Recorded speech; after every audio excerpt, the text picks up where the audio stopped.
Herr Senator Horch, liebe Gäste, auch ich freue mich sehr, Sie heute zur Vorstellung unseres Gutachtens zum Thema Zustelllogistik auf der letzten Meile in Hamburg begrüßen zu dürfen. Mein Name ist Jan Linnemann, ich bin Professor für Logistik hier an der HSBA und habe zusammen mit meinem Gutachterteam im letzten Jahr mich intensiv mit dieser Fragestellung der Zustelllogistik auf der letzten Meile auseinandergesetzt. Im Fokus stand dabei nicht nur das UPS-Modellvorhaben, das Sie hier schon auf dem Bild sehen, zu evaluieren, sondern eben auch weiterführend Empfehlungen zu geben, wie der Standort Hamburg sich als Modellstandort für das Thema letzte Meile zukünftig weiter positionieren kann. Bevor ich jetzt gern das Wort an Herrn Senator Horch übergeben möchte, möchte ich gerne noch die Gelegenheit nutzen, die Frau Ines Schafranek vorzustellen, die die ganze Veranstaltung heute im Graphic Recording begleiten wird. Das heißt, sie wird versuchen, ein paar Eindrücke hier einzufangen. Wir werden dann zwischenzeitlich immer mal wieder da raufspielen, werden mal zeigen, wie weit sie ist mit ihrem Graphic Recording. Ganz spannende Form, diese Veranstaltung zu visualisieren. Und ja, ich hoffe, dass da ein spannendes Ergebnis bei rauskommt. Ich darf das Wort an Herrn Senator Horch übergeben.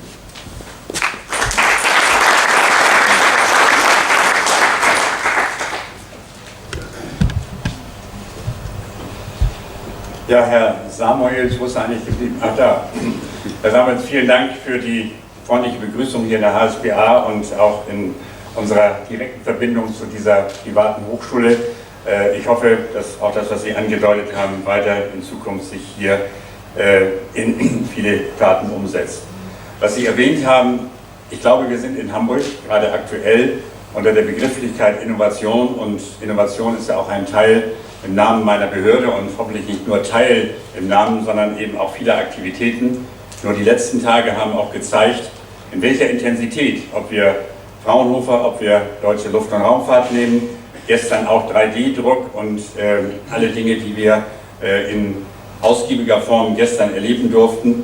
Ich glaube, wir meinen es ernst, und auch heute im Zuge der Digitalisierung mit der Installation der 5G-Antennen auf dem Fernsehturm, um auch nicht nur digital theoretisch anzusprechen, sondern auch in praktische Prozesse umzuwandeln. Es tut sich was, und alle, die hier versammelt sind, freut mich sehr, hier diese große Anzahl begrüßen zu dürfen, sind genau der richtige Hintergrund, um unsere umfassenden Ziele in der gesamten Mobilität und in der gesamten Logistik auf den Weg zu bringen. Zuerst möchte ich mich, jetzt kommen Sie, Herr Professor Linnemann, bei Ihnen bedanken als Gastgeber und auch als Gutachter, was dieses wichtige Thema angeht. Sie werden dieses Thema auch kontinuierlich weiter begleiten. Das freut mich sehr, weil damit eben auch die Bedeutung unserer Vorhaben nochmal ganz ausdrücklich auch unterstrichen wird. Mein Dank gilt aber auch Herrn Posselt aus Wien, der mit seinem Beitrag hier einen Blick über den Hamburger Tellerrand wirft. Nicht, dass wir uns hier das Leben in Hamburg schönreden und sagen, wir machen das hier alles richtig. Also von der Seite ist auch der kritische Blick oder das Ergänzende, was wir heute erfahren werden, hier ein wichtiger Hintergrund. Meine Damen und Herren, Hamburg ist mit unserem Hafen, der jederzeit im Mittelpunkt steht und in der Hamburger Geschichte auch ein ganz wesentlicher Teil der Identität Hamburger Wirtschaft und Hamburger Entwicklung und Internationalität ausmacht. Aber Hamburg ist auch eines der dynamischsten Logistikdrehscheiben in Nordeuropa. Wichtiger Treiber der Logistik ist aber mittlerweile auch, das ist ein erheblicher Veränderungsprozess auch im Einzelhandel, im ganzen Stadtgeschehen selber, der Onlinehandel. Und es zeigt sich, dass in Deutschland seit 2008 ein jährliches Wachstum von knapp 24% sich abzeichnet. Das ist schon eine starke Entwicklung und fast ein Paradigmenwechsel, dem man auch entsprechend begegnen muss. Wenn man nur ein paar Zahlen nimmt, was eben private Empfänger angeht, dass heute eben 52% mittlerweile Direktanlieferungen haben, und in der Metropolregion Hamburg, und wir reden ja nicht nur von der knapp 2 Millionen Stadt Hamburg, sondern das, was sich in Hamburg bewegt und abspielt diesbezüglich, das ist die Metropolregion mit um die 5,3 Millionen Menschen, und dabei sind eben diese 60 Millionen Sendungen, die zugestellt werden, schon eine ganz erhebliche Zahl, die man auch nicht nur so hinnehmen kann, sondern wofür auch entsprechende Herausforderungen und entsprechende Maßnahmen erforderlich sind.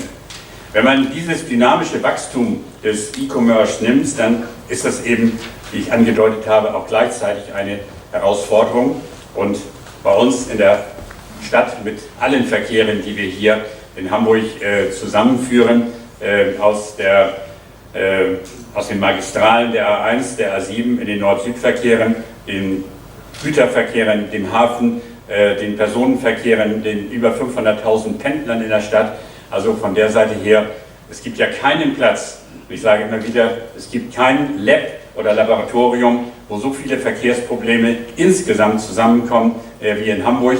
Und deshalb glaube ich, dass wir hier auch in der Gesamtheit vor ganz großen Herausforderungen stehen. Und mein Ziel für dieses Jahr 2018 ist eben auch, nicht Staukilometer falsch zu bemessen und zu diskutieren, sondern Mobilität zu entwickeln und die Ideen zur Mobilität und die Aufforderung an dieser Idee Mobilität in einer Stadt in allen Facetten entsprechend nachzudenken. Einer der größten Herausforderungen auch für diesen Wandel ist ebenso das Verkehrstechnische, aber noch bedeutender, wenn ich in die Zukunft blicke, auch die nachhaltige Logistik, die wir entsprechend in den Fokus nehmen müssen. Wir müssen uns bewusst sein, dass wir uns nicht zurücklehnen und sagen, es wird schon alles so weitergehen, denn eines Tages, und wie es ja an manchen Stellen schon der Fall ist, entscheiden dann Gerichte über das, was noch getan werden darf, ob in eine Straße gefahren wird, ob eben ein Hafen mit Stickoxiden weiter so betrieben werden kann oder ob es in Verbote geht. Und das wäre eine fatale Situation. Und deshalb sind wir diesbezüglich gerade unter Nachhaltigkeit, unter Luftreinhalteplan, was ja eine riesen Herausforderung ist, nicht nur für uns in Hamburg. Wir sind, wenn wir uns platziert sehen, mit messbaren Werten an 7. oder 8. Stelle, obwohl wir die intensivste Wirtschaftspolitik und Verkehrspolitik haben, aber andere Städte, Beispiel Stuttgart und Berlin, sind da viel kritischer zu messen bezüglich eben der echten Messwerte. Aber da schauen wir nicht mit Zufriedenheit hin, sondern wir müssen nachhaltig sauberer, leiser und effizienter in unseren Mobilitätsabläufen werden. Und wie ich schon sagte, Hamburg macht sich intensiv auf den Weg. Hier wird jetzt nicht nur geredet, sondern wir wollen tatsächlich auch eine Modellregion werden und auch besonders eben für die letzte Meile, um die es hier geht und die ich mal kurz erläutert habe, wie sie sich auch tatsächlich verändert. In enger Kooperation meiner Behörde und den Beteiligten, auch die Logistikinitiative, Herr Professor Witten und allen Beteiligten, immer vielen Dank für den Anstoß, für die Organisation auch dieser und derartiger Veranstaltung. Ich glaube, wir müssen hier über unsere Logistikinitiative den Vorgang Unternehmen ansprechen, Organisationen für diese Ideen gewinnen und deshalb ist es hier wieder ein exzellentes Forum. Auch dafür herzlichen Dank. Wir haben in Hamburg erste modellhafte Dinge auf den Weg gebracht, was eben auch die Paketzustellungen angeht. Eben war es schon zu sehen. Wir wollen eben weitere Ziele bezüglich der Konzepte hier als City-Logistik auf den Weg bringen. Und ein entscheidender Punkt ist auch, das ist wieder an die Stadt, an die Verwaltung adressiert, dass wir in unserer enormen Entwicklung, was auch die Bautätigkeiten angeht, ob es Straßenbau, ob es Quartiere angeht, ob es die westliche, die östliche Hafencity betrifft. Wir müssen in diesen neuen Quartieren eine veränderte Logistik und eben die letzte Meile einer Logistik schon planerisch mit aufgreifen, um hier eben auch für die Zukunft entsprechend gerüstet zu sein. Wir hatten es eben schon gesehen, der Paketdienstleister UPS konnte schon vor Jahren als starker Partner für uns gewonnen werden.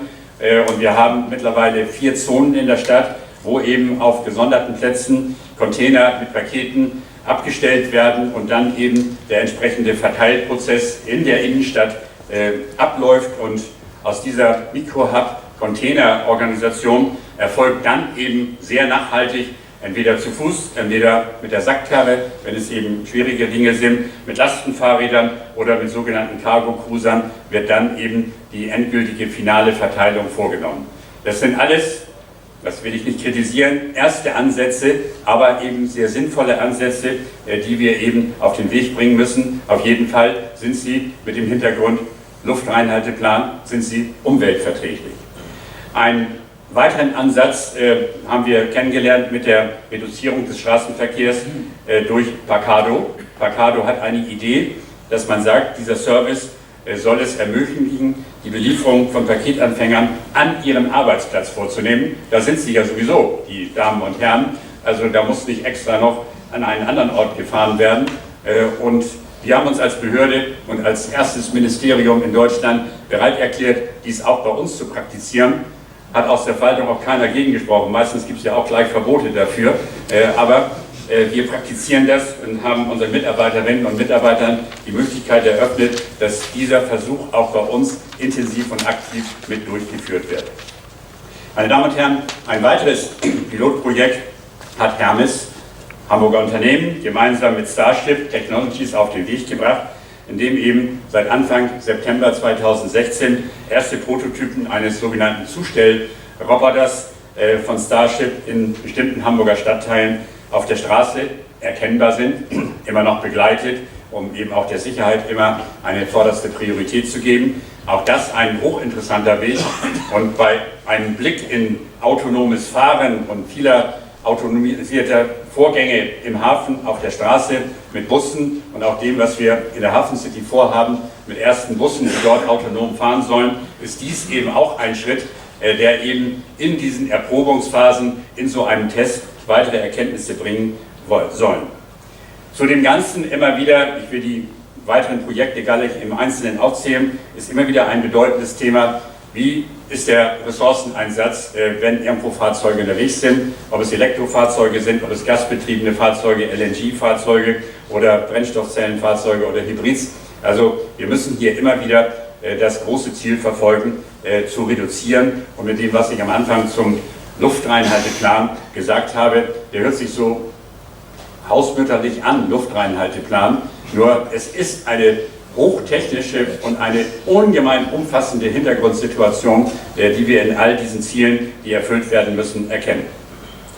Wir als Stadt sind bereit, aufgrund der intensiven Arbeit, die wir geleistet haben, hier die Voraussetzungen für die erforderliche Infrastruktur zu ermöglichen und auch in der Begleitung neben den verkehrlichen Dingen wollen wir eben logistisch gesehen mit unserem Accelerator und mit unserem Digital Hub Logistics auch eben den vielen Ideengebern, den Gründern eine Start-up-Chance geben, sich mit diesen Themen intensiver auseinanderzusetzen, um eben ein gesamtes Ökosystem aufzubauen, diese Dinge auch in allen Details weiterzuentwickeln. Denn es reicht ja auch nicht aus, dass jetzt nur ein Roboter durch die Stadt fährt und man sagt, wir haben da ganz was Tolles. Das ist zwar ein tolles Bild, ich will das jetzt auch nicht kritisieren, nicht, dass ich missverstanden werde, aber wir müssen auf diesem ganzen Weg, auf dem wir uns befinden, auch dem Start-up-Unternehmen eine Möglichkeit eröffnen und das wollen wir in ganz entscheidendem Maße auch mit unserem Digital Hub Logistics, das im Moment hier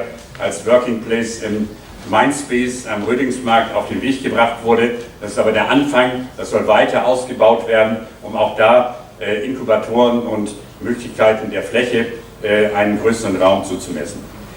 Meine Damen und Herren, über dem Ganzen, was Hamburg angeht, ist eine große Zielsetzung, das sehen Sie in meinen Ausführungen, der Intensität, mit der wir uns da ranmachen, ist der sogenannte ITS-Weltkongress Intelligente Transportsysteme, die wir im Jahre 2021 hier durchführen wollen. Das ist jetzt nicht nur dieser Kongress mit vielen tausend, zigtausend Teilnehmern aus aller Welt, sondern das ist unser Weg dorthin auf das Jahr 2021 und das soll intensiv mit unterschiedlichsten Projekten begleitet werden. Ich habe eben gerade ein Gespräch geführt, wo nochmal ein Vorschlag gemacht wurde, auch das mit in die gesamte Programmatik aufzunehmen und ich glaube, auch das ist eine ungemeine Chance, dass wir hier mit diesem internationalen Kongress alle alle logistischen Probleme aufgreifen und somit eben auch Hamburg auf der Weltkarte, was Mobilität und Logistik angeht, ganz vorne zu platzieren. Wir haben bekannterweise, das ist einer der Stärken in Hamburg, eine Plattform und somit eine enge Kooperation zwischen Verwaltung, sprich Politik, zwischen Wissenschaft und Wirtschaft und gerade der Logistikwirtschaft. Also von der Seite hier funktioniert das und funktioniert das ausgezeichnet wie an keiner anderen Stelle in Deutschland, möchte ich behaupten, weil ich von meinen Kollegen immer wieder angesprochen werde, wie macht ihr das? Ich sage, wir machen gar nichts Besonderes, wir sind ja ein kleiner Raum und auf einem kleinen Raum kann man sich besser bewegen und austauschen, aber wir haben auch eine Offenheit und ich bin immer wieder begeistert, wenn ich sehe, wie also tatsächlich hier die Bereitschaft zu Kooperationen ist und wir dadurch eben auch zu neuen Lösungen kommen.